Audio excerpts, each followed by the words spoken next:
할렐루야. 오늘 제 설교의 제목은 상감을 많이 받은 자입니다. 주보에는 하나님의 임재라고 적혀 있는데 제가 말씀을 준비하면서 사실 작년에도 제가 하나님의 임재라는 주제로 제가 설교를 했더라고요. 그래서 급히 주제를 바꿔 다시 준비했습니다. 오늘 말씀 가운데 많은 은혜가 있기 소망합니다. 아멘. 자, 사복음서에는 이 향유 옥합을 부은 여인의 이야기가 전부 나옵니다. 그만큼 중요한 사건이고 어쩌면 이러한 일들이 예수님에게 여러 번 있었을지도 모릅니다. 그리고 복음서마다 향유를 부은 사건을 바라보고 강조하는 약간의 차이가 있습니다. 오늘 누가복음에는 향유 옥합의 이야기는 예수님 사역의 초기에 일어났던 일이고 나머지 마태, 마가, 요한복음에는 예수님의 사역 마지막 때쯤에 일어난 일을 다루고 있습니다. 오늘 저는 누가복음 7장을 통하여 예수님께서 향유를 부은 사건이 무슨 의미이며 우리에게 어떠한 교훈을 주고 또 어떠한 교훈을 주고 있는지에 대해서 말하려고 합니다. 짧게 준비했습니다. 그래서 집중해서 잘 들어주셨으면 좋겠습니다. 아멘. 자, 한 바리새인이 예수님을 초청합니다. 이 바리새인이 누구인지 모르지만 그 당시 바리새인이란 율법에 능통하며 제사와 형식, 전통을 지키는 자들이었습니다. 이들은 세상과 구별되어 하나님의 말씀을 따라 거룩히 사는 사람들이었습니다. 대표적인 바리새인으로는 구약의 다니엘이 있습니다. 하지만 세월이 흘러 많은 국가의 식민지를 통해 유대는 계속된 상처와 가난과 역경 속에서 굶주림 속에서 삶을 살아가야 했습니다. 그 속에서 기득권자였던 바리새인들 또한 퇴색하고 타락하여 겉모습만 신앙인인 앞과 뒤가 다른 거짓된 모습으로 마치 스스로 의인인 듯 믿는 자의 표본이라고 자부하며 살고 있었습니다. 그러한 바리새인 중 시몬이라는 사람이 예수님을 식사로 초청합니다. 이 시몬이라는 이름은 그 당시에 흔한 이름이었습니다. 그럼에도 불구하고 바리새인인 이름을 오늘 누가복음에 명시한 것은 어떠한 이유가 있을 것입니다. 이유는 셋 중에 하나인 것 같습니다. 예수님을 적대했거나 아니면 예수님께 관심이 있었거나 아니면 예수님을 마음으로 동경하거나 따르고 싶어 했겠죠. 하지만 마지막 이유는 아닌 것 같고 아무튼 시몬이란 바리새인이 예수님을 식사로 초청합니다. 그런데 그 동네에 한 여자가 있었습니다. 성경은 죄 지은 한 여자라고 표현합니다. 죄 지은 한 여자. 이 죄 지은 여인이 바리새인과 예수님의 식사를 방해합니다. 무슨 이유로 이 여인은 예수님께 찾아온 것일까요? 그것도 바리새인 집에. 아마도 여자는 동네에서 유명한 죄인이었을 것입니다. 성경학자에 따르면 창녀였다고 합니다. 이 여인이 어쩌다가 몸을 파는 창녀가 되었는지 알 수 없습니다. 가난한 가정을 부양하기 위해 전전긍긍하다가 이러한 길로 들어섰는지 아니면 그냥 호기심으로 제약된 욕망을 이기지 못하고 이 더러운 길로 들어섰을 수 있습니다. 그렇게 그녀는 타락의 길로 하나님과는 너무나 먼 길로 들어서 이 여인의 삶은 하루하루가 비참했을 것입니다. 끊지 못하는 육체의 제약을 매일매일 후회하며 마음으로는 하나님에 대한 죄책감과 현실에서는 사람들의 손가락질에 큰 비난을 받으며 죄인으로 살아왔을 것입니다. 하루하루 의미 없이 어두운 하늘을 바라보며 자포자기한 듯한 삶을 살고 있는 그러한 인생이었는데 어느 날 예수님의 소식을 듣게 됩니다. 그 당시 예수의 소문은 전국 방방곡곡에 널리 퍼져 있었습니다. 그래서 이 여인 또한 예수님의 소문을 들었을 수도 있습니다. 소경이 보게 되고 문둥이가 깨끗함을 받고 죽은 자가 살아난다는 메시아의 사역에 관한 그러한 소문을 들었을 것입니다. 무엇보다 예수님께서 마태의 집에서 세리와 죄인들과 함께 잡수시고 어떤 몹쓸 죄인도 믿음으로 나오기만 하면 용서를 받고 사죄를 베푸신다는 소식을 들었을 겁니다. 예수는 내가 의인을 부르러 온 것이 아니요 죄인을 불러 회개케 하러 왔노라 하고 말씀하셨습니다. 또한 어쩌면 그녀는 어느 날 마을에서 말씀을 전하고 계시는 예수님을 보았을 수도 있습니다. 수고하고 무거운 짐진 자들아 다 내게로 오라. 이 예수님의 따뜻한 음성은 그녀가 가진 죄악의 무거운 짐들이 한 번에 다 사라지는 것 같은 놀라운 말씀 같았을 겁니다. 아무튼 이 여인은 그러한 경험과 기대로 큰 기대와 간절함으로 진실함으로 예수님께 찾아옵니다. 당시 공인된 죄인은 그것도 여자의 신분으로 감히 바리새인 집 앞에 얼씬 거리기만 하여도 쫓겨날 수밖에 없는 상황이었습니다. 그러나 그것은 그녀에게 문제가 되지 않았습니다. 예수를 만나고자 하는 그녀의 소망은 모든 자존심과 수치와 두려움을 뛰어넘게 했습니다. 그리고 그녀는 용감하게 바리새인 집으로 한 걸음 한 걸음 돌진합니다. 그녀는 만찬이 다 준비되고 식사를 시작할 때쯤 찾아갔을 것입니다. 그녀는 드디어 예수의 발 앞에 서게 됩니다. 죄인인 여인은 그녀의 손에는 향유를 담은 옥합이 들려 있었습니다. 그녀는 예수의 뒤로 가 그 발 곁에 서서 울며 눈물로 예수의 발을 적셨습니다. 그리고 자기의 머리털로 예수의 발을 씻기고 그 발 앞에 입을 맞추어 향유를 부었습니다. 예수께 나온 여인은 눈물을 흘렸다고 하는데 소리가 없는 눈물이었습니다. 그 소리가 없는 눈물이 예수님의 발을 적실 만큼 많이 흘렸다고 합니다. 자, 그 눈물의 의미는 무엇이었을까요? 어쩌면 예수님에 대한 뜨거운 감사의 눈물이요, 순수한 사랑의 눈물이었습니다. 이 눈물은 값비싼 향유처럼 그녀의 모든 진심을 나타내는 고귀한 눈물이고 그녀의 고백이었습니다. 그래서 이 시간 첫 번째로 보기 원하는 것은 하나님은 우리의 진실한 간절한 고백을 받으신다는 것입니다. 여러분 오늘 교회에 진실함과 간절함으로 나오셨습니까? 매일 주일마다 드려지는 예배가 때로는 우리에게 형식이 되어지고 습관이 되어집니다. 제가 생각하는 예배에는 감동이 있어야 하고 회복이 있어야 되고 치유가 있어야 하며 하나님의 놀라운 은혜와 거룩한 임재가 있어야 합니다. 그러한 예배인데 매일 주일마다 드리는 우리 이 예배를 어떻게 준비하고 있는지 우리의 모습을 돌아보기 원합니다. 저는 북부중앙교회가 좋습니다. 제가 설교를 해서 이렇게 말하는 것이 아니라 정말로 좋습니다. 왜 좋을까요?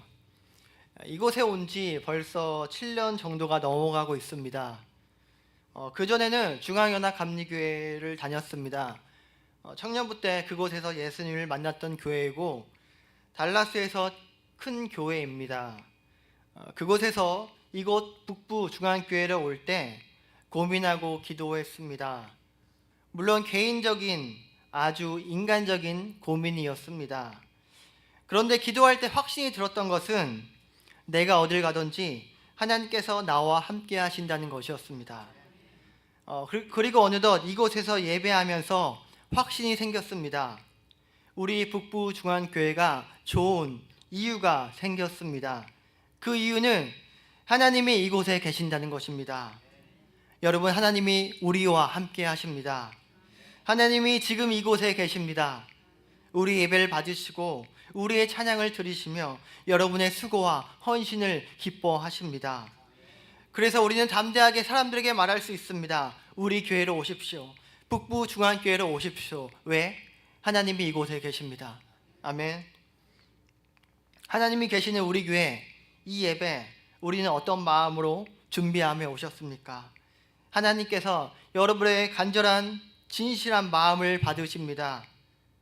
제가 예전에 청년부 예배 때 이러한 표어가 돌았습니다. 하나님께서 한 사람의 예배자를 찾으신다. 한 사람의 예배자가 있으면 된다. 그래서 저는 그 한 사람이 되려고 얼마나 간절하게 진실하게 예배 드렸는지 모르겠습니다. 지금은 그때에 비해 간절함이 적어진 나의 모습이 한없이 부끄럽고 부끄러울 때가 너무나 많습니다. 그래서 설교를 준비하면서 많은 회개를 했습니다. 여러분, 하나님께서 지금도 당신을 찾으십니다. 당신의 예배를 받기 원하십니다. 진실함으로 간절함으로 하나님께 나오길 소망합니다. 자, 그렇다면 여인은 어떻게 간절함으로 예수님께 나아갔을까요? 여인은 눈물로 예수의 발을 적시고 긴 머리를 풀어 예수의 발을 씻겨 드렸습니다.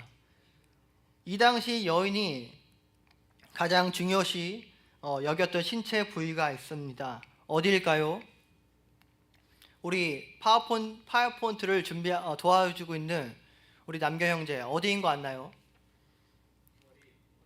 형제가 생각하는 그곳 맞습니다. 이 당시 여인이 가장 중요하시 생각했던 신체 부위는 머리였다고 합니다. 여인이 머리를 풀었다는 것은 자기의 자신을 완전히 낮추는 것이었고, 여인은 머리를 풀어 예수님의 발을 씻긴 것이었습니다.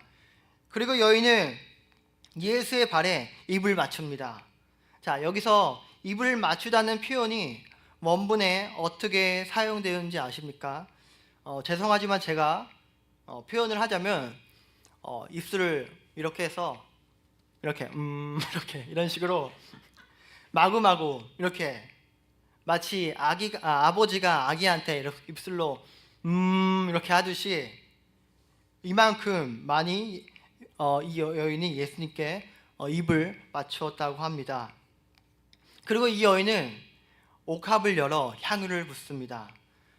향유는 시가 300데나리온으로 그 당시 1년치 노동자의 임금이었습니다. 그 정도로 매우 비싼 향유로 예수님께 부은 것이었습니다.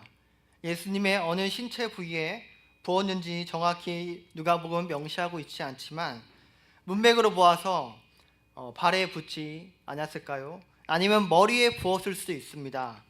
자, 여인은 향유 옥합을 아낌없이 예수의 발에 쏟아 부어드렸습니다. 이 모습은 이 여인의 진실한 사랑이었고 예수님께 자신의 모든 헌신과 사랑을 받아주실 것이라는 그녀의 믿음 고백이었습니다. 예수님께서 여러분의 진실함과 정성, 헌신, 사랑을 받으십니다. 자, 그러한 여인의 행동에 오늘 본문의 예수님의 반응은 어땠습니까? 예수님은 이 여인을 있는 그대로의 모습을 받으셨습니다. 그래서 오늘 두 번째 보기 원하는 것은 예수님은 우리의 있는 모습 그대로를 받으신다는 것입니다. 예수님은 우리를 있는 모습 그대로 받으신다. 자, 예수님은 여인의 있는 모습 그대로를 받으셨습니다. 여인은 창녀였습니다. 사람들은 자신의 육체의 욕망을 채우려는 목적으로 이 여인을 만났을 것입니다. 그리고 사회에서는 같이 상등도 할 수 없다고 생각하며 얼굴을 돌렸을 것입니다. 사람들은 그를 이용만 하고 외면했을 것입니다. 그러나 예수님은 이 여인을 있는 모습 그대로 영접해 주셨습니다. 그녀가 죄 많은 창녀인 줄 아셨겠지만 조금도 부담스러워하거나 꺼려하지 않았습니다. 여인의 그러한 행동에 예수님은 아무런 말씀을 하지 않았습니다. 그 여인의 과거를 묻거나 행동을 저지하지 않았습니다. 그저 여인을 사랑 그대로 받아주셨습니다. 예수님께서 여러분의 있는 모습 그대로를 받으십니다. 사람은 외모를 봅니다.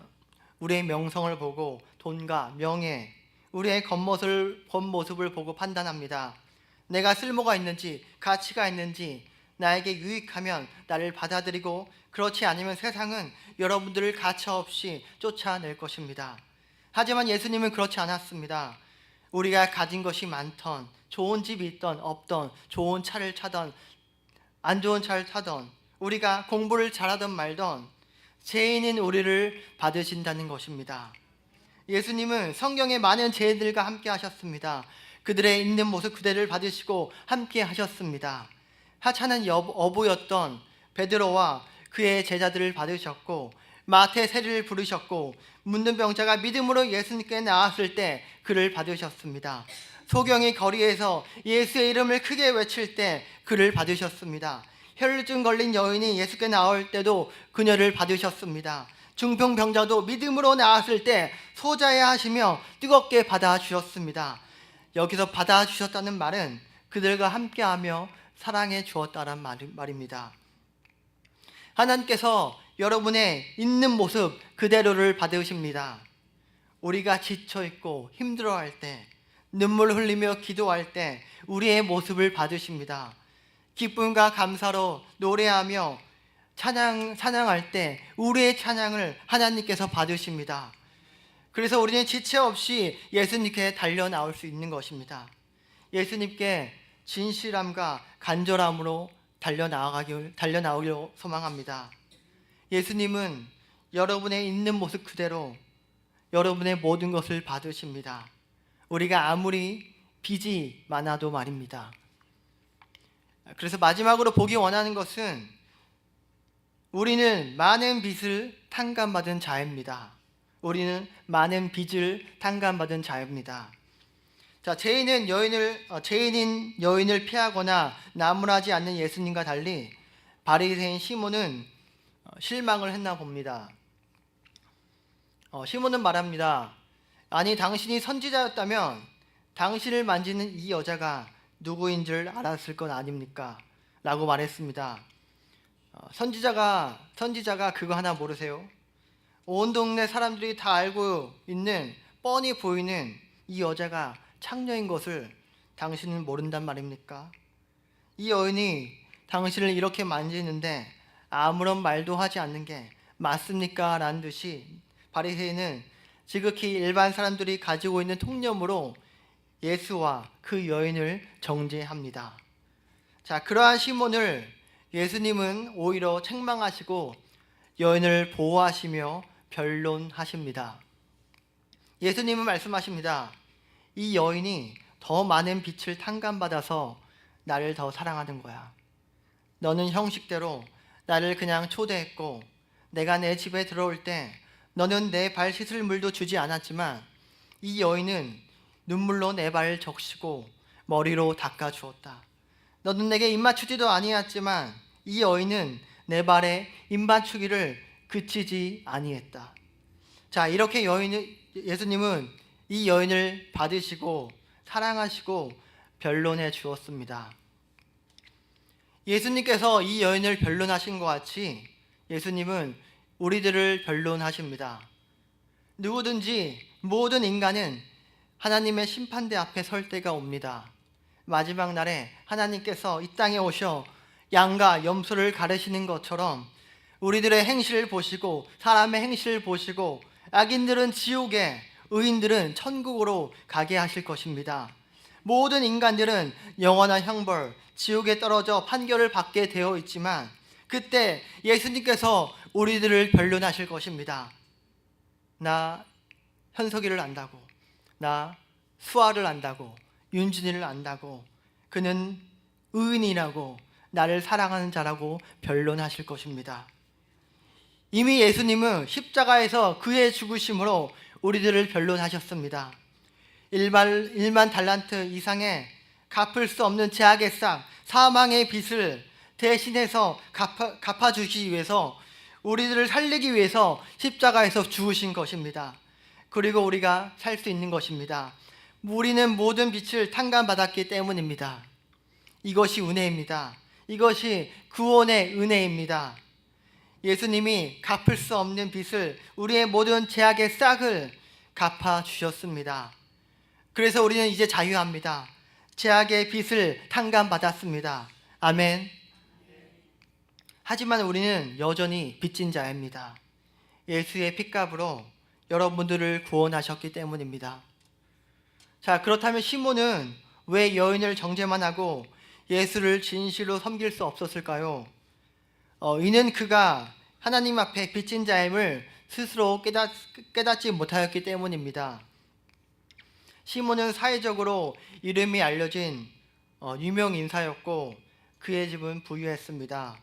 그는 나름대로 유대 사회를 위해서 봉사했고 예수님을 초청할 수 있을 정도로 원만한 사람이었습니다.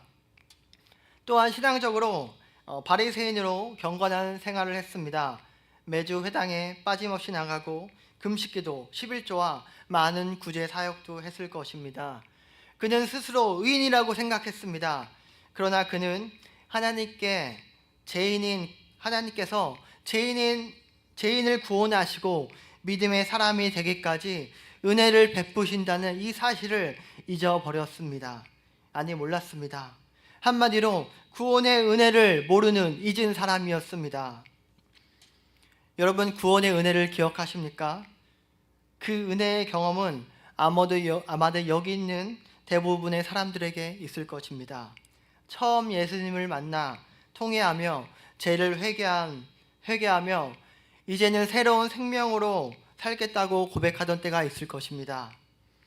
만약 그런 경험이 없는 사람들은 기도하기 원합니다. 하나님을 만나게 해달라고, 그리고 그 은혜를 다시 한번 기억나게 해달라고 기도하기 원합니다. 비로하고 비천한 죄 지은 여인은 사실 우리의 모습을 보여줍니다. 하나님을 몰라 방황하고 육신의 정욕대로 살아갔던 우리의 옛 모습을 보여줍니다. 어쩌면 현재의 모습을 보여주고 있습니다. 예수의 복음이 이 여인의 귓가에 들리기 시작했고 도저히 갚을 수 없는 죄악의 빚을 탕감해 줄 수 있는 분은 오직 예수님이라는 것을 이 여인은 깨달았습니다. 그리고 그가 가진 전부를 예수님께 내어드린 것입니다. 하나님의 복음은 지금도 우리의 삶을 여전히 두드리고 있습니다. 진실로 간절함으로 하나님께 나오길 소망합니다. 그리고 우리의 최고의 것을 드렸으면 합니다.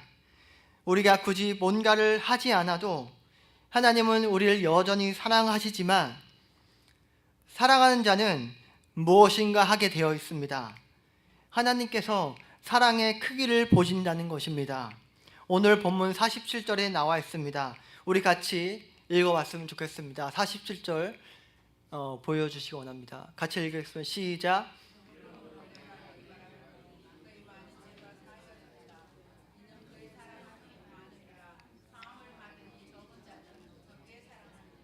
아멘. 그의 사랑이 많음이라. 하나님께 사랑을 드리기 원합니다. 우리는 매일 받기만 원하죠. 하나님께서 여러분들에게 이미 모든 것을 주셨습니다. 마지막 짧은 예화를 들려드리고 말씀을 마치기 원합니다. 언젠가 우리 아이들에게 제가 질문을 했습니다. 하나님께서 너에게 무엇을 주시지 않은 것 같아? 라고 물었습니다. 죄송합니다. 조금 생각하길래 제가 다시 물었습니다. 하나님께서 너에게 주시지 않은 것이 뭐야? 라고 물었습니다. 그러자 예랑이가 먼저 말했습니다. 잘 모르는 것 같은데. 그리고 하랑이가 말했습니다. 없는 것 같은데. 하랑이의 대답을 듣고 많은 생각이 들었습니다. 나는 매일 하나님께 이게 없네요, 이거 해주세요 라고 불평하는데 이 아이들은 하나님께서 주시지 않은 것이 없다고 생각하고 있다는 것에 놀라웠습니다. 이들의 믿음이 어쩌면 나보다 더 클지를 모르겠습니다. 여호와는 나의 목자시니 부족함이 없으리로다. 하나님께서 우리에게 필요한 모든 것을 주셨습니다. 그의 생명을 주셨고 우리를 믿음의 아들로 믿음의 딸로 자라나게 했습니다. 우리 마지막 48, 49, 5절을 같이 읽기 원합니다. 48절 읽기 원합니다. 48절 시작.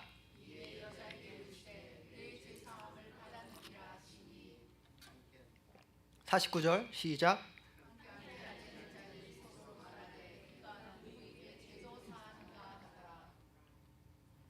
예수께서 여자에게 이르시되 내 믿음 너를 구원하였으니 평안히 가라 하시니라. 죄 지은 여인이었지만 간절함과 진실함으로 예수님께 나와 그녀의 모든 것을 고백했던 여인. 예수님은 그녀를 받으셨고 제사함을 허락하시고 구원의 은혜를 경험하게 하셨습니다. 오늘도 하나님은 여러분의 예배를 받으시고 구원의 은혜를 베푸십니다. 매일매일 진실함과 간절함으로 주 앞에 나와 그의 사랑에 잠기어 우리의 영혼이 더욱더 새로워지길 소망합니다. 아멘. 시간 기도하겠습니다. 하나님 감사